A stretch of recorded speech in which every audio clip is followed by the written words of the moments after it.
Hey, what's up, guys? So today we're going to talk about the war on drugs in the U.S. and specifically how it relates to Portugal's quote-unquote radical drug policy, how those two are so radically different, and why I think theirs is a good system and why ours completely sucks dick. So this is from The Guardian, which actually I'm surprised has a decent publication every once in a while. It says a long read, and it is a very long read. I'm not going to read this whole entire thing. It'd be here for like an hour and a half. Excuse me. But what we're going to look into is how they are approaching people using drugs completely different the way we are approaching it, and we're just going to look at the results. And then I'm going to say my opinion on why I want this approach instead of the one we're doing. And I have all these stats I'm going to pull out to show a rational and logical reason why I think this way. We're not going to... People talk about the drug war, they usually have so much feelings. It's one of the main problems that in politics nowadays, people just based on their feelings. Oh, I feel that all of these substances are bad, therefore people shouldn't be able to use them, and therefore that's why I support the drug war. It's just like, you are perfectly allowed to think like marijuana, for example, is evil, or the devil's lettuce, some people call it. You know, and you think it's evil and bad and you don't want to do it, perfectly fine. No one is saying you can't think that way. But what we're saying is that you can't say, because I think this way, I want every single other person to live the exact same way. I'm going to force my lifestyle onto other people with the threat of guns, because that's what SWAT people do. They break into people's houses, they're smoking weed, shoot them in the face, and say, oh, they were abusing drugs, whatever. That's what we have a problem with, is you enforcing your lifestyle, your personal opinion on something, on someone else through the barrel of a gun. And second of all, where in the Constitution does it say that we can do this? I know that people don't care about the document anymore, and we don't really base policy based on that anymore because people are fucking assholes and they think that they know better than the founding fathers. And they say, I think we should do this, therefore we're going to do it, and then just fuck whatever the actual rules are, fuck whatever the Constitution says about whatever policy you're doing about. But nowhere in the Constitution says that the government has the power to do this. So therefore, not only is it stupid in terms of all these horrible stats I'm going to bring out, horrible effects it has on our country, it's just flat out not legal. The Constitution doesn't allow it. But so, let's go into the article here. Since it decriminalized all drugs in 2001, Portugal has seen dramatic drops in overdoses, HIV infection, and drug-related crime. Wow, what a fucking surprise. That's like what I've been saying all these months on my channel. That's why the libertarian perspective on drugs is to not have limits on anything. People are adults. They are fully functioning adults with agency. They should be able to put whatever the fuck they want into their bodies whenever they want. It doesn't matter if you think it's stupid that someone blazes up every day. Perfectly fine. I think it's stupid if you smoke weed every day. That's fucking retarded. Who needs to do it every day? You're addicted to it, whatever. But if someone wants to, then let them go the fuck ahead. You should be able to live your life and deal with the consequences. Same thing, there's some other people who don't abuse drugs, do other stupid shit too. I think it's completely retarded. But if you want to fucking do it, and it's not bothering anyone, it's not infringing on anyone else's rights, then go the fuck ahead. That is my whole perspective on life. You can do whatever you want as long as it's infringe on other people's rights. When you infringe on people's rights, like the right to put whatever you want into your own body, there's no victim, no one's being forced to do anything, then that's when I have a problem with this. So it goes into the history, whatever. We don't. That's not the focus of this video. You can read into it. I'll leave the links as always. Blah blah blah. So here's the important part. Portugal became the first country to decriminalize possession and consumption of all illicit substances. Not talking about just marijuana, obviously. Talking about cocaine, crack, ecstasy, whatever you can think of. It's decriminalized. Rather than being arrested, those caught with the personal supply might be given a warning, a small fine, or told to appear before a local commission, a doctor, a lawyer, and social worker about treatment, harm reduction, and the support services that were available to them. You see how they are changing their approach right here, is that you don't get completely off the hook, which is what my ideal situation would be, but let's just have a compromise here because this is a lot better. They're not treating you like a criminal, they're treating you like a person who has a problem. Now, you can use marijuana and ecstasy for treatment of PTSD and other mental illnesses like that. So there is a legit reason to use them. Now, obviously, people abuse them, but it's the same thing with prescription drugs. They are legit uses for many of them, and people abuse those too. Just because they have the potential to be abused doesn't mean that they don't have legit uses when used correctly. But that's beside the point. We're talking about people who basically abuse it. A personal supply doesn't really abuse anyway, but you get the point, okay? So the opiate crisis soon stabilized. Wow, what a surprise. The opiate crisis, look at the opiate crisis in this country. Look at our approach. It certainly isn't working, but if we did what I would suggest and what Portugal did, then soon stabilized. In the ensuing years, saw dramatic drops in problematic drug use, HIV and hepatitis infection rates, overdose deaths, drug-related crime, and incarceration rates. HIV infection plummeted from all-time high in 2000 of 104.2 new cases per million to 4.2 cases per million in 2015.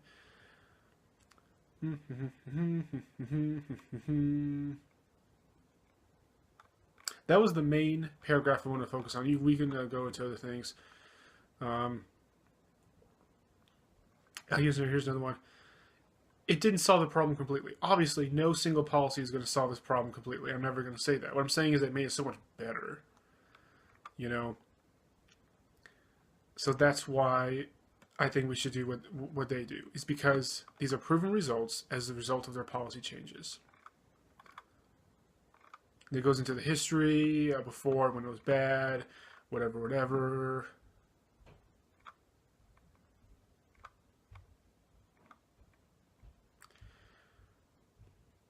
So that's their approach and the results that they got as a result of that policy changes.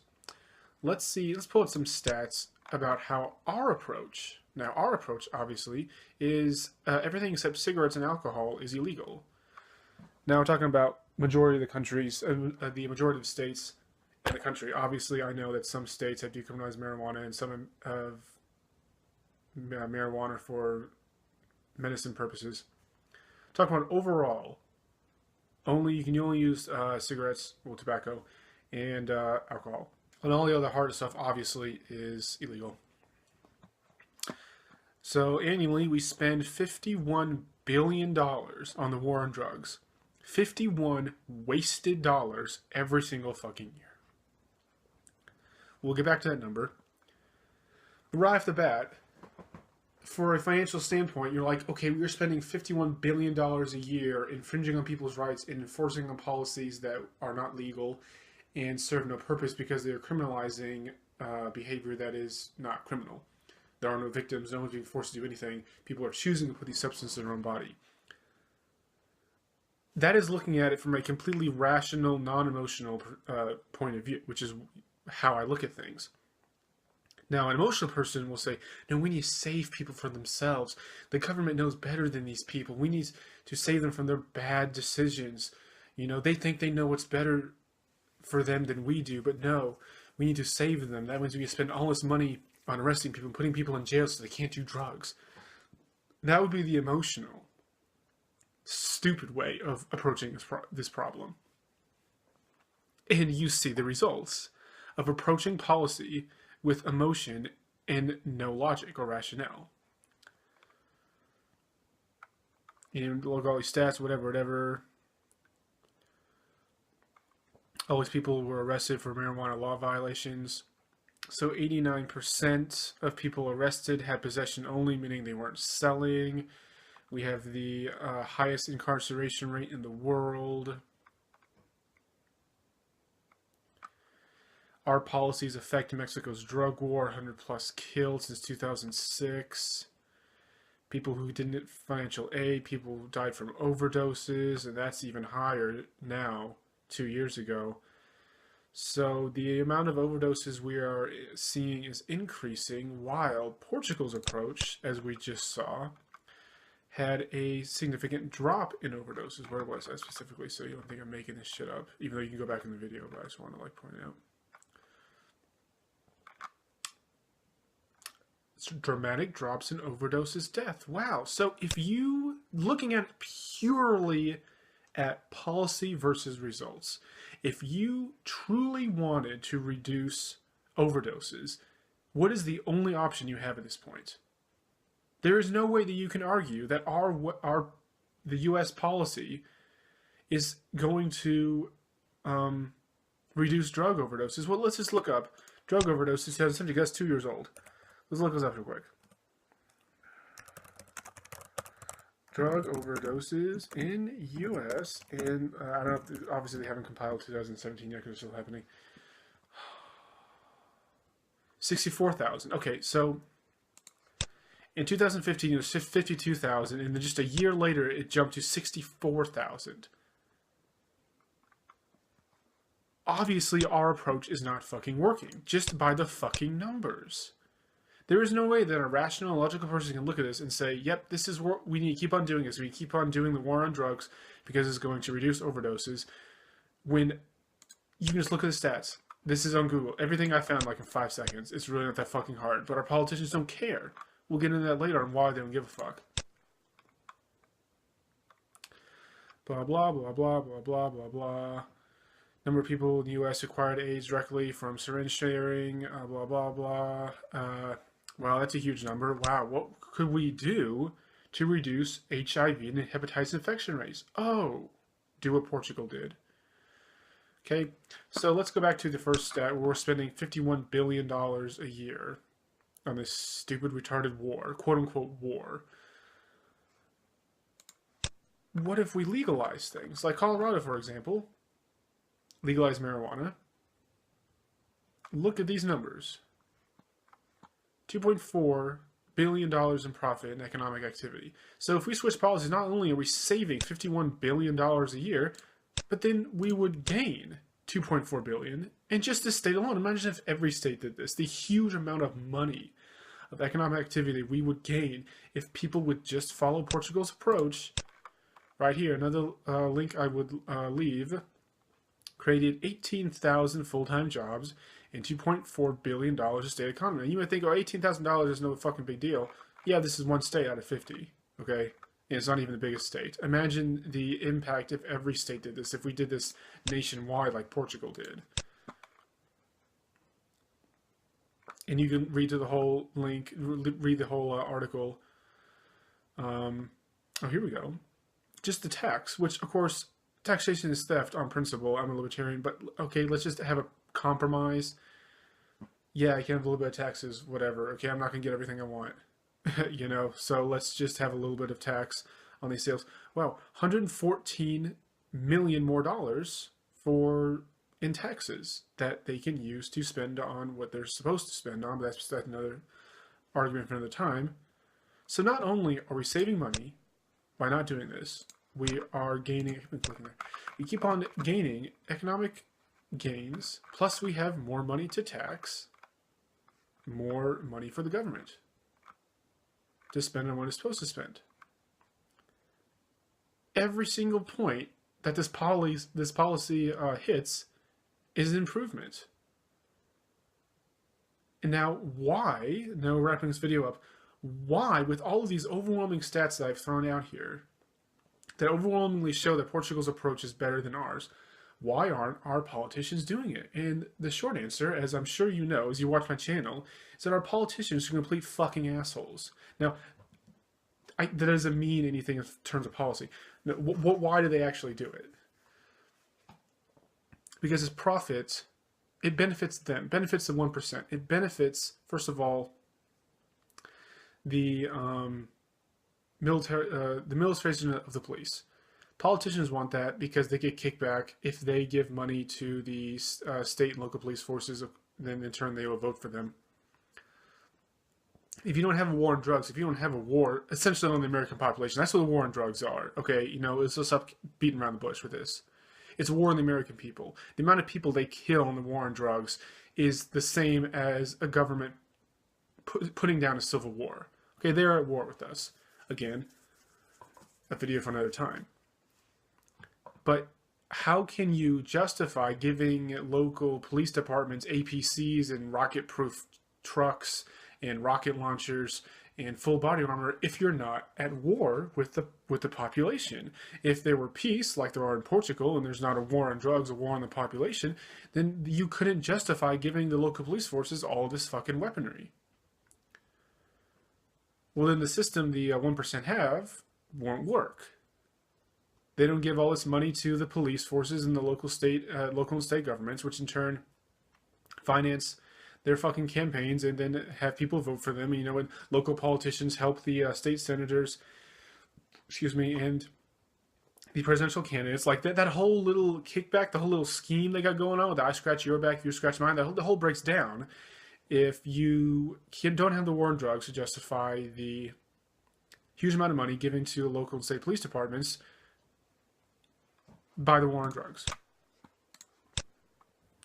Another reason why the politicians are not going to adopt Portugal's policy, and they continue with their completely counterproductive and completely non-rational, non-logical war on drugs that we have right now, is that there are a lot of self-righteous douchebags in Congress who, again, like I mentioned earlier in the video, believe that marijuana and other harder drugs are bad.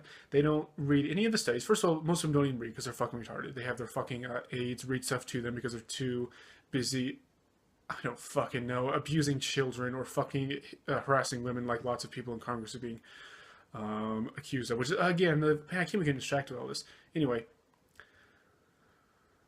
they don't read studies showing that marijuana can be used to treat PTSD and other mental illnesses. They don't read how even ecstasy or MDA, Molly, whatever you want to call it, that can be used to treat PTSD, especially in combat veterans. They don't read any of the benefits that these drugs have. All they do is that they remember when they were raised in their stupid, strict religious households that all drugs are bad, especially marijuana, because that's the devil's lettuce. And then they believe that they are so self-centered, so self-righteous, that they believe that they should enforce their own personal lifestyle on the American people. Why you vote for these people to be in power is beyond me, but that's beside the point. So we have lots of senators and congressmen in the House and Senate who are sitting there, usually fat, beside the point. Sorry, I have to throw it out there. We're sitting here like, I think marijuana is bad. Instead of being a normal citizen, normal person, not a complete asshole, and just going on his merry way, not smoking marijuana because I think it's bad. What I'm going to do is I'm going to use the power that has been given to me to enforce my personal belief on marijuana on everyone else in my jurisdiction. So I'm going to keep marijuana illegal. I'm going to have the war on drugs go after people using marijuana, and that, you know, that's come back to the stats of marijuana law violations and the possession only, whatever I mentioned earlier. And then, so I'm saving people from themselves. How self-righteous. You sound like a crusader killing infidels in order to save them from their heretic ways or whatever. That's what they fucking sound like. You know? Those two reasons, the kickbacks and the how benefits of 1%, benefits of politicians, and then the self-righteous douchebags who think they know better than. Those are the two reasons why the politicians do not stop the war on drugs and adopt Portugal's policy when it comes to doing drugs. Their policy when it comes to drug use. Which again, in conclusion, is why I vote Libertarian, because Libertarians have the same policy approach that Portugal have. Again, people can use whatever drug they want. If they want to do crack cocaine, then go the fuck ahead. If you overdose and die, that is your own fucking fault. You're an adult. Live with the fucking consequences. We do not want a nanny state. We do not want a state bearing down on us, saying what we can and cannot put into our own body. That's why prohibition of alcohol didn't work back in the 20th century, and why prohibition of marijuana is eventually not going to work. Slowly but surely, we are legalizing in more and more states, and more states are realizing the medicinal benefits of marijuana, MDMA, for example. Actually, I'll leave a link to that because that's kind of a new thing that people don't think about. People think that the harder drugs are all bad, but the medicinal, can I spell that right? Medical benefits of MDMA with PTSD.